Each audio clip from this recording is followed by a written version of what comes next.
Carol was the vice president of sales for a large medical equipment company. And she'd enjoyed a very long run of success, but lately things had turned sour. Her firm was struggling because the competitors were regularly taking away their clients. Things looked a little bleak. But Carol had some hope because she was in the midst of discussions with a prospect that had the potential to become a major new client. And landing that one deal could really turn things around. And as she was working hard to finalize a contract, her CEO called her in and said, "The company's on the line, and so's your job. If you don't land this deal, you're fired." Well, not surprisingly, as she left that meeting, Carol was just a bit anxious. She was just a little bit worried. Anyone in her position would be deeply worried faced with that kind of pressure and those kinds of consequences. And unfortunately, in her case, her worries came true.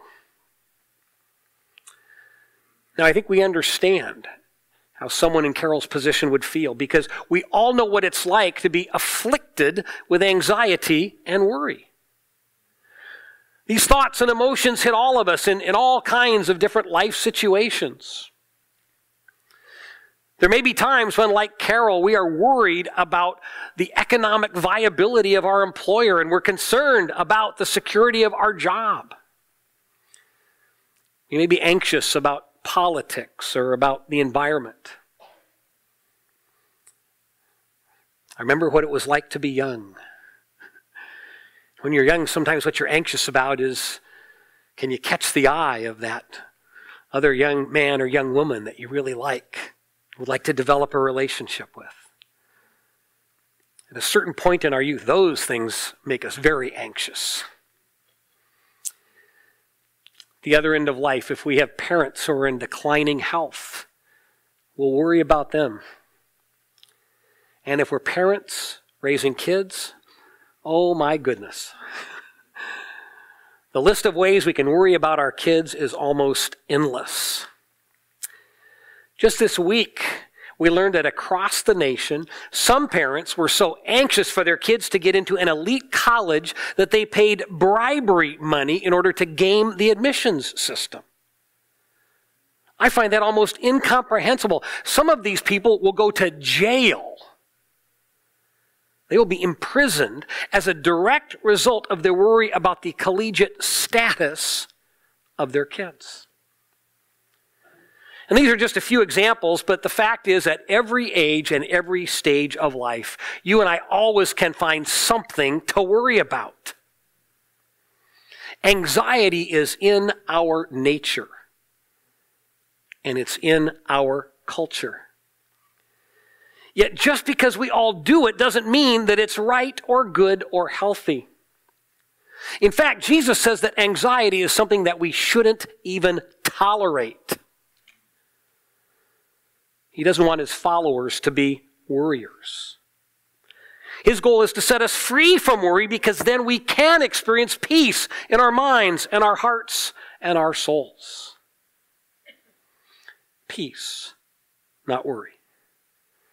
Peace, not anxiety. Are you ever anxious? I'll bet you are. So am I. So I think we have something to learn this morning. Let's see what Jesus can teach us about how to overcome this very common human problem. And we find his timeless advice in the book of Luke chapter 12, verses 22 to 34. Then Jesus said to his disciples, "Therefore I tell you, do not worry about your life." Don't worry about your life. What you will eat, or about your body, what you will wear. For life is more than food, and the body more than clothes. Consider the ravens. They do not sow or reap. They have no storeroom or barn, yet God feeds them. And how much more valuable are you than birds? Who of you, by worrying, can add a single hour to your life? Since you cannot do this very little thing, why do you worry about the rest? What Luke records here is an excerpt from Jesus' Sermon on the Mount. And in this part of his message, Jesus wants to address this very universal problem of worry and anxiety and the way it can distract us from a life full of meaning and purpose. And as we see, he doesn't beat around the bush. He dives right into the topic by succinctly telling people, don't worry about your life. Now, even as he says that, Jesus knows that everybody worries. And he knows that most people have no idea how to stop worrying. So he makes this sweeping statement to get their attention. And his comment would grab their attention because of the language that he uses to describe the problem. Some Bible translations use the word worry. Others use the word anxious or anxiety. But the original Greek text is much stronger. The Greek word means to be torn apart. To be torn apart. What a vivid word picture. I think it accurately describes what happens to us when we are anxious and worried. We get torn apart. We're torn apart emotionally as our minds whirl with anxious thoughts and as we ponder all of the negative outcomes that might happen if our worries actually happen to come true. Do you ever find yourself doing that? Worrying about the future, about what may happen, but also might not happen? And the more we worry like that, the more we work ourselves into an emotional lather. Worry tears us apart emotionally. It also can tear us apart physically. Because as we know, we can develop physical symptoms in our body that are the direct product of our anxiety. And we also are torn apart spiritually. Because when we're anxious, our time and our attention and our energy and our trust are turned away from God, and instead we focus on whatever it is that's making us crazy. Jesus wants to spare us from being torn apart. He wants to free us from worry and anxiety because they put us in bondage to the temporary things of this world. Don't worry about your life. And then to point out and to give some detail here on the problem of worry, Jesus highlights a need that's universal. He talks about food and clothing. And we understand that if we lack food, we're going to die. If we lack clothing to protect us from the elements, we can die of exposure. And no one's exempt from that reality. Fortunately, most of us don't have to deal with that reality very often, if at all.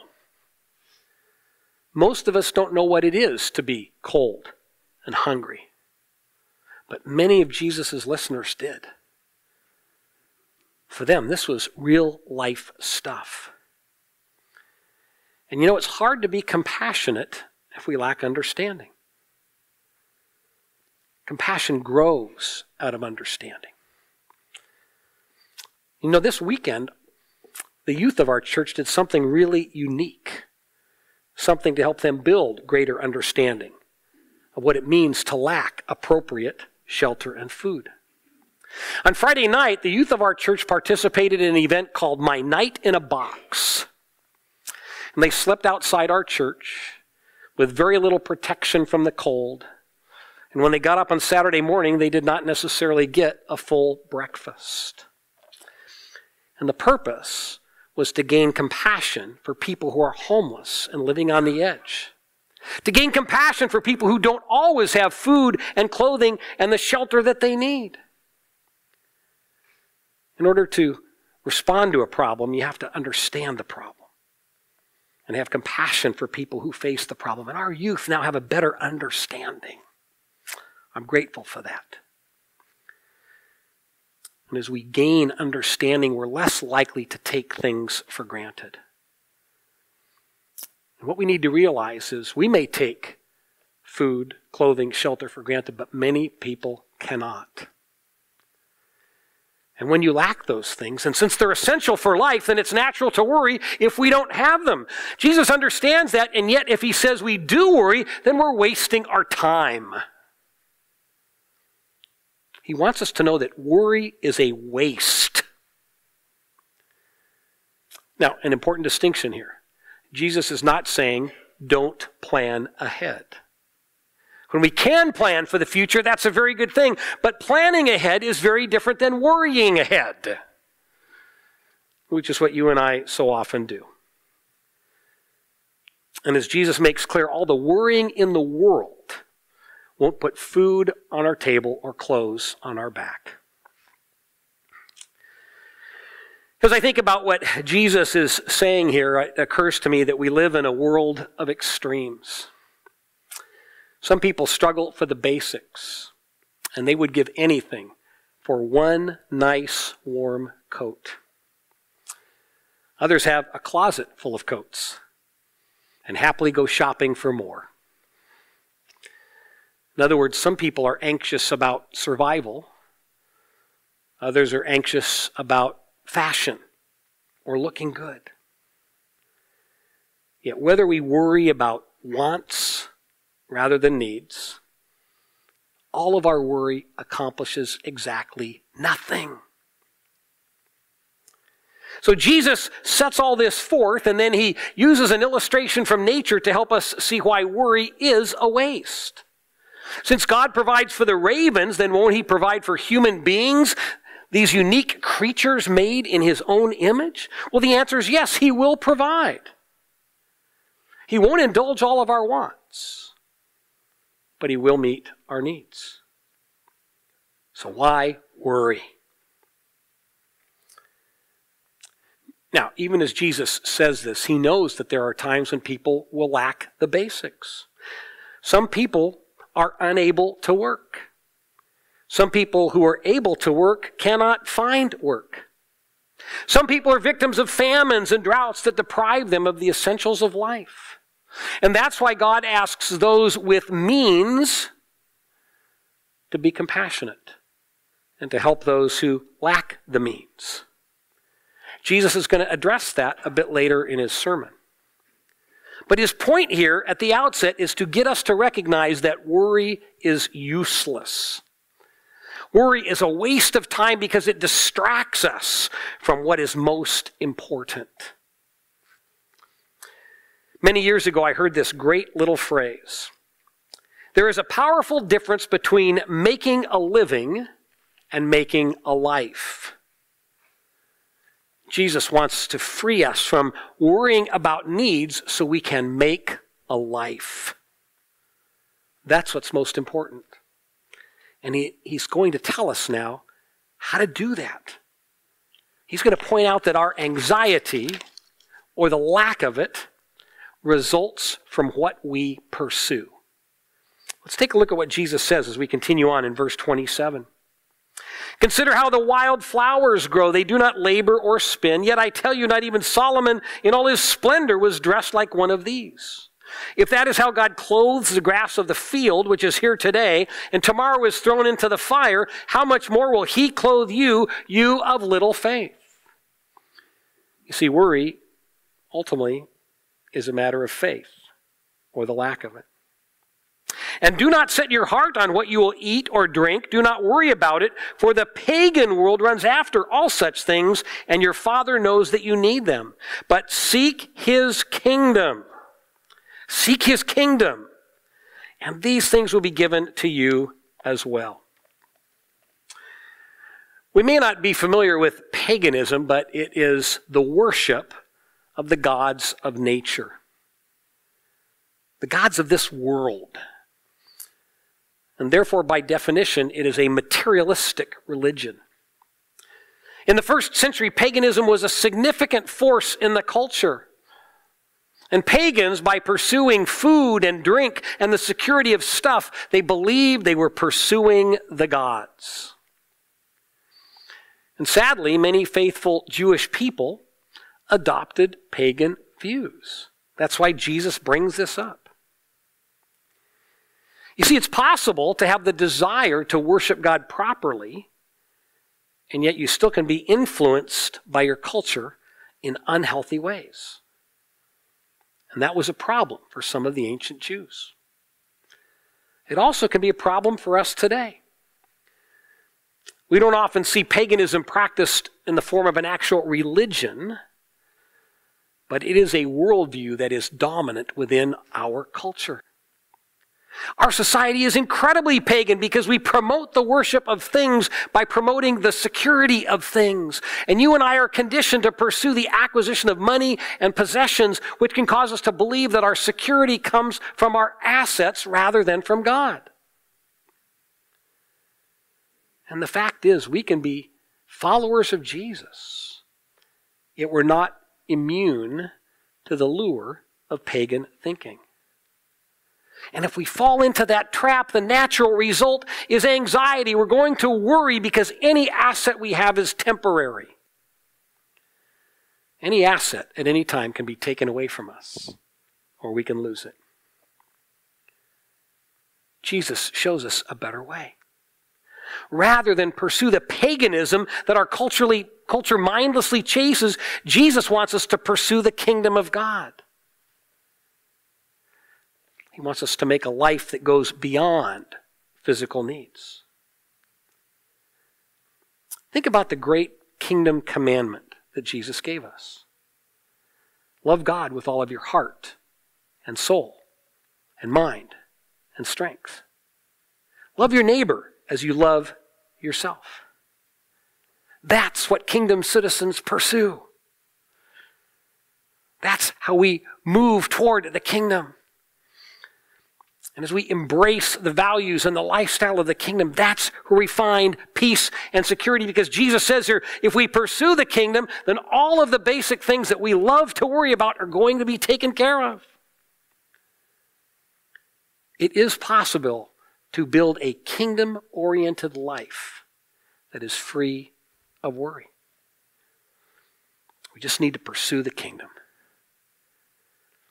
We do that by loving God and loving others. And the way to do that properly is to ensure that we are investing in the right places and investing in the right things. That's what Jesus invites us to do next. Let's look at how he says this in verses 32 to 34. Do not be afraid, little flock, for your Father has been pleased to give you the kingdom. Sell your possessions and give to the poor. Provide purses for yourselves that will not wear out, a treasure in heaven that will never fail, where no thief comes near and no moth destroys. For where your treasure is, there your heart will be also. Jesus points us toward the kingdom of God because it's unique. No earthly nation, no state, no human empire is ever going to last, but the kingdom of God will last forever. And so when we pursue God and we pursue the kingdom of God, we learn to live with an eternal perspective. And that changes everything. Do we really trust God enough to believe that he always has our best interests at heart? Do we really believe that there is a life after this one? Well, if so, then our fear of death fades away. Our fear of death loses its hold on us. And when we don't fear death, then the worries of this life begin to fade away because we keep them in proper perspective. They're only temporary. And that's why Jesus wants us to pursue the kingdom. To pursue the kingdom by investing in the kingdom. We have a choice to invest our time and our energy and our talents and our prayers and our finances in ways that deepen our love for God and equip us to be agents of God's love for others. We invest in the kingdom by pursuing and striving to fulfill the great kingdom commandment. It just boils down to one simple question. Where do we invest? I was wrestling with this during the week. As I was pondering this, here's a question that occurred to me. You might want to ponder this as well. Am I building a storehouse of treasure that simply builds up my collection of worries? Or am I building a storehouse of treasure that leads to a life of contentment as a citizen of the kingdom of God? What kind of life am I making by the way I invest? Now, one way to answer that is to see how we respond to what Jesus says here about the poor. And you and I may be prompted at times to give to the poor, but I think most often we do it out of our excess. We take money or things that we view as extra, and we're happy to give them away. But Jesus urges us here to do something that is incredibly radical. He says, don't give out of your excess. Take something that you own and sell it and give that to a needy person. That's not easy to do. It's not always easy for us to give up our stuff, and I think that's precisely why Jesus asks us to do that. It's a way for us to see who and what we treasure. It's a way to determine if we own our things or if our things own us. Jesus makes it clear here that helping people in need is a kingdom value because it's a way for us to love our neighbor as we love ourselves. And if we have the means to help, then we should want to help not out of duty, not out of condescension, but out of compassion. Compassion like our teens learned on Friday night. Because they have compassion and great understanding, now they may get some new insights about how they can actually help people who live on the margins. Now, if you've been around here for any length of time, you know that we take this very seriously. We deeply believe in what Jesus says. And so throughout the year, we try and find ways that we can demonstrate God's love to our hurting neighbors. And that's why we've been having a food drive over the last couple of weeks. You can see the growing stack of food out here in the church lobby. Tomorrow afternoon, we're going to take that food over to Holt Elementary School, and it will be combined with food that's been collected at North Park Community Church, food that's been donated by the Holt Parents Association. And then tomorrow night, we're going to show up and we're going to pack that food. And that food will be given to kids at Holt School whose families live on the margins. See, it breaks my heart to realize that right here in our neighborhood, there are young boys and girls who run the very real risk of going hungry over spring break without our help. And that's why we do this, because we have compassion. We want to love our neighbor as we love ourselves. And you can help. You can still drop off some food and add to that pile. You can show up tomorrow night and help us pack the food. So you can make a choice to invest some of your treasure in the right place. You can invest some of your treasure by helping to do the work of the kingdom as together we love our neighbors.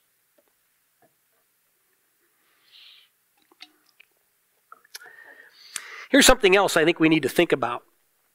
It's very clear from this passage that Jesus is primarily talking about the earthly treasure of material assets versus the heavenly treasure of the kingdom of God.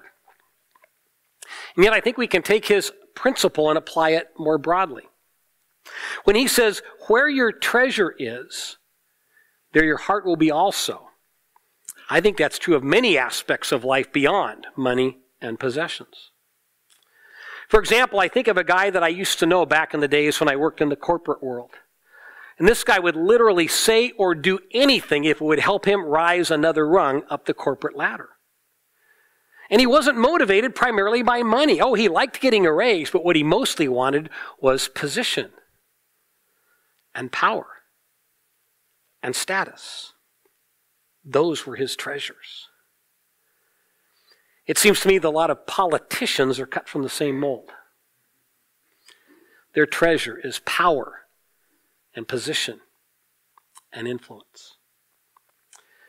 And more people in our culture today view politics as the answer to the challenges of our society, and they invest huge amounts of time and emotional energy and sometimes their money into backing their preferred causes and candidates.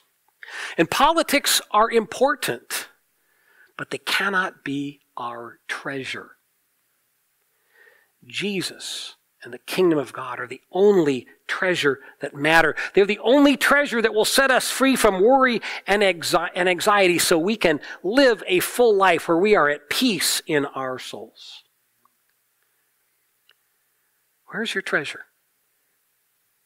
Where's your heart? Jesus wants to capture your heart and my heart for the kingdom of God. Because then instead of worrying about life, we can build a life. I don't know what you like to read, but I enjoy reading a lot of history. And I recently came across a very detailed account about the 1300s when the plague swept across Europe. And I found myself in tears so many times reading about the people who were affected by that deadly epidemic.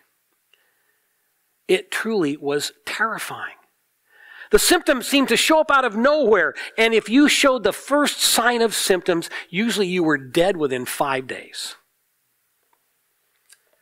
The medical community had no idea what caused the plague, and there was no known cure. Entire families were wiped out. Entire villages were wiped out. People called it the Black Death, and historians estimate that as many as 25 million people died. Now you talk about fear and anxiety. How do you fight back against an epidemic that you don't understand and cannot control? Here's what people came up with as their solution. Leave early, go far, stay long. In other words, the minute somebody in your village showed that first symptom of the plague, you split. You abandon your job, you abandon your home, you abandon your neighbors, and you get as far away as you can. And you live in isolation. And you don't plan on coming home for a very long time. This was no guarantee, but many who adopted that strategy did survive. Yet it's interesting that some people who chose to stay also survived, and nobody knew why. Now, in that era, most of the hospitals in Western Europe were founded by and staffed by Christians. Believers became doctors and nurses because they wanted to show God's compassion for the hurting people in their midst. But the plague created this huge dilemma. What do you do when it's your responsibility to care for the sick, yet you know you cannot cure them, and you know that if you stick around, your patients might infect you, and you might die along with them? What would you do in that situation? Some doctors and nurses fled because they feared for their lives. Many doctors and nurses stayed. These Christian doctors and nurses stayed because they refused to abandon their friends and neighbors. They stayed so they could comfort the dying as best that they could. And so they bathed them and cleaned them and prayed for them and made sure that they did not die alone.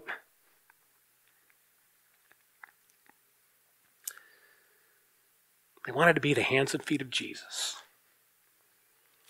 And because they stayed, many of those caregivers died themselves. Now, how could they do that?